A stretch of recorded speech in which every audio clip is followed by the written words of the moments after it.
His forehead shone with vision solemnized. He is now really a royal, a heavenly sage. Vision solemnized, turned to a tablet of supernal thoughts, as if characters of an unwritten tongue had left in its breath the inscriptions of the gods. So, what a sweep again here. His forehead is now a tablet of vision. The whole inscription is there on that thing. You see, turn to a tablet of supernal thoughts. He is seeing now something up there, supernal thoughts, and seeing as if the characters of an unwritten tongue, characters of an unwritten tongue. What Narad is going to speak will be only what can be conveyed in our written tongue. But basically behind that is the entire knowledge and the content of the unwritten tongue. Of the unwritten tongue. What he is going to convey, that deep sense of faith which is going to say, that deep sense of faith, he is going to speak because of something which has been written by some other tongue. By some other tongue, you see, other language. Now, in other words, that deep sense of faith actually is something of the divine knowledge. That unwritten tongue, the supramental language, it is of that supramental language what can be conveyed here in the mortal tongue, that is conveyed. We are not ready, we don't have instruments to express that knowledge here. And what is conveyed is only in the human language, in the human form, that you see. Unwritten tongue is the supreme, means the whole script is there, entire knowledge is there. He has seen it on his forehead shining like that, and he's kind of reading it out. He is not thinking and answering. He is not thinking. He is not analyzing all the questions which this lady has put. He is simply saying, yes, I come here not to answer you. I come here to reveal the deep sense of faith. And that deep sense of faith is written in an unwritten tongue. That deep sense of faith is written in an unwritten tongue. And that is what he is going to tell. Had left in its breath the inscriptions of the gods. So these are the inscriptions of the gods on the tablet. And it is those he is going to read out here. Bear in that light, because his forehead is shining that solemnized vision. Forehead. So bear in that light, time toiled. He sees now the deep sense of fate working in time. Time toil. His unseen works detected. His unseen works detected. Bear in that light, time toil. His stands here for time. It is the work of time which is detected. Who has detected that? Narad. In the moments of time, what is going to happen, this man has detected. Narad. Bear in that light, because now that vision is shining, so in that light, he is detecting the works of time. Time, yes, this has to happen like this. In the course of time, this event must take place. Satyavan must die. That he has detected. That event he has detected in the working of time, and he is going to speak about that. The broad, far-flung, the broad-flung, far-seeing scheme, unfinished, which his aeon flight unrolls. His again stands for times. Times, aeon flight unroll were mapped already in that worldwide look, mapped already in Narad's look. He has already seen the whole thing, the whole map of time, how the time is moved. Why it has to move like that? He has suddenly seen that thing. He is not analyzing step by step and reasoning like that. He has got the full picture in front of him and he is sort of unrolling what is inscribed in detail out there. Because he has detected the moments of time. He uses the word detected. In other words, only very exceptional beings can detect what can happen in time. Why this should happen, why this should happen, and be perceptive and express that things. Detect it. That is the capacity of Narad. His stature, his understanding, his depth of knowledge is that to see. And he sees, yes, time is rolling. He is observing the moment of time, and suddenly he sees this. Why this event should occur is very clear to him immediately. Is immediately clear to him. So, in other words, in the entire process of time, this event of death is important. He has picked up that moment. He has rushed from his Vaikuntha paradise to Ashwapati's palace, and he is going to tell Savitri basically what is going to happen here. Savitri cannot detect that. Even Ashwapati does not detect that. He simply sees a shadow floating over his name, chased by stupendous light. But exactly what is going to happen, that detection is not there. That is the capacity which comes from knowledge. And he says, passing unfinished. Time is rolling on, has to go on. And this detection of this particular event would mean that this is going to be finished. What has been happening until now? Unfinished, until now it was there. It is now going to be finished. A new thing has to start from there. A new time has to start here. Now this is basically time toil. He is working as an agent or whatever you want to call it, Kala. And his movement is there all the while, trying to bring out the dynamism of eternity in the earthly occurrences. That is the time, is toiling for that. So the result of that time's toiling is going to be the death of Satyavan. The fruit of that toil of time is Satyavan's death. Time will be happy to see that this death occurs, because from that point onward, the real thing will start. So the time is toiling, waiting for this thing to happen, you see. And this Narada has detected, you see. Actually, this passage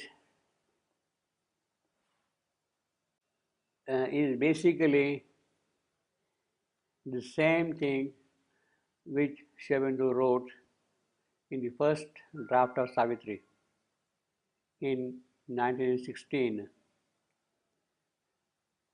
This thing is exactly what he had written in 1916, you see. A few small verbal changes are there, but basically this is there already in 1916, and during that period all his yogic realizations he has put in record of yoga, and in record of yoga he constantly keeps on speaking of three kala drishti, division of three four time, three divisions of time, three kala drishti. It is that Trikala Drishti which Narad has. He sees the past, he sees the present, he sees the future.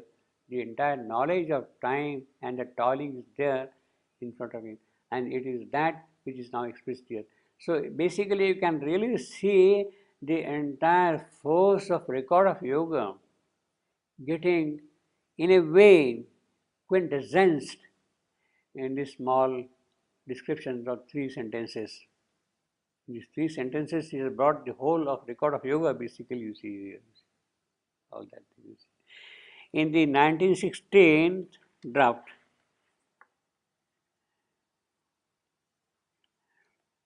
you can see the quality of poetry. See, here it begins, then after a silence, Narad made reply.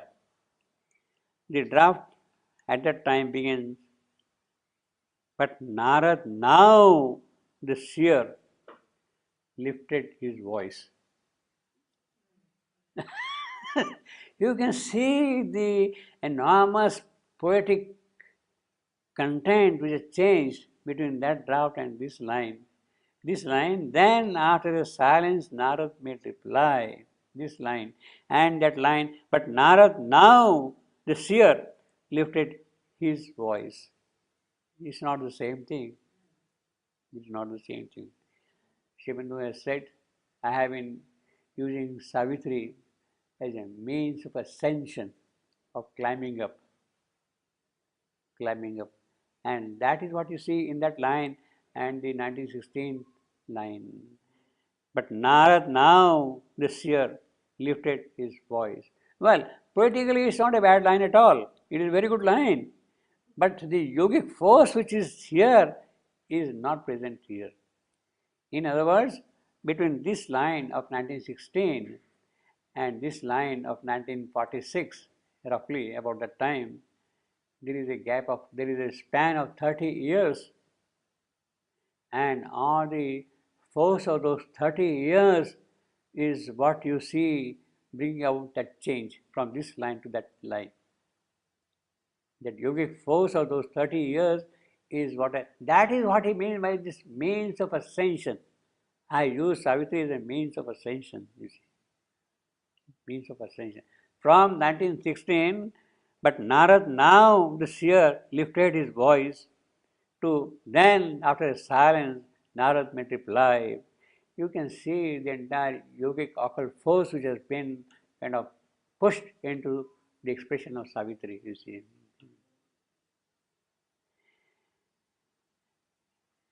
In fact, basically after this, the second line is turning on her the rapt celestial eyes. See, we got turned to a tablet of supernal thoughts, no? What we had in the 1916 was turning on her the rapt celestial eyes. Narad is looking at Savitri, turning his eyes to her. Here, turn to the tablet of supernal thoughts. You see, he is not looking at Savitri, you see.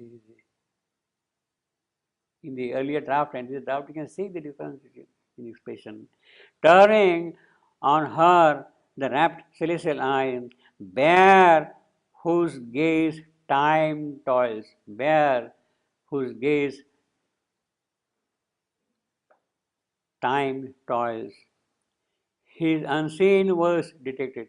This phrase is there. His unseen was detected is there in the earlier draft. But this line, bear in that light time toil, is a totally different kind of yogic poetry than bear to whose gaze time toils. You see the difference between the two. So that is what Sri Aurobindo means, that he has used Savitri as a means of ascension. As far as the expression is concerned, poetically this is also perfectly very good, wonderful. But this is a different poetry altogether. The yogic force which is there, that is what Savitri, latest version of Savitri really means, basically, you see. Now, he is asking a rhetorical question. In answer, now he is coming back because he has turned his to earthly sound, no? His lips to earthly sound. His immediate concern is that he is now kind of obliged to answer what the queen had asked him. And therefore he says, was then the sun a dream because there is night? He is asking a rhetorical question. Was then the sun a dream because there is night? You are living in darkness here. Does it mean that there is no light there? There is no light there. You are in grief and misery and suffering. Does it mean that there is no bliss, eternal bliss? That is what it means basically. Was then the sun a dream because this night? See, that's the rhythm. Was then the sun a dream because this night? See, that's the rhythm which goes on, you see. Was then, this is an I am. First thing is an I am. Second thing is also an I am. Third thing is also an I am. Because is also an I am. The third one is this night and anapes. It kind of takes it further up. Short, short, long. All the 4 feet are short, long, short, long, short, long, short, long, short, short, long. You see. And practically, this line is a monosyllabic line. Monosyllabic line. Practically, except that because was then the sun a dream caused this night. See, which makes monosyllabic lines have the power to put entire force of thought in it. Constantly. You kind of hammer it out. Hammer it out. The hammer bit is there in the monosyllabic lines. And that is what he is using. He is really using a hammer stroke. Was then the sun a dream because this night? He is asking that lady. He is really hammering her, you see. In this, yeah, yeah, see. Was then the sun a dream because this night? Hidden in the mortal's heart eternal lives. You don't see him. It does not mean that he is not there. That is your problem of not seeing him, but does not mean that he is not there. Hidden in the mortal's heart, the eternal lives. He lives secret in the chamber of thy soul. A light shine there, nor pain nor grief can cross. So when you are in that secret chamber of the soul, when you are in that chamber of the soul, then in the chamber of the soul, neither pain nor grief can enter in. It is a light which does not allow the darkness of pain and grief to enter it. Such is the glory of that chamber. It does not allow the darkness of pain and grief to enter in that, you see.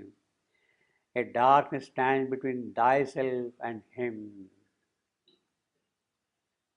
Thou canst not hear or feel the marvelous gift. He is sitting there in the chamber of your heart, in your soul. He is there.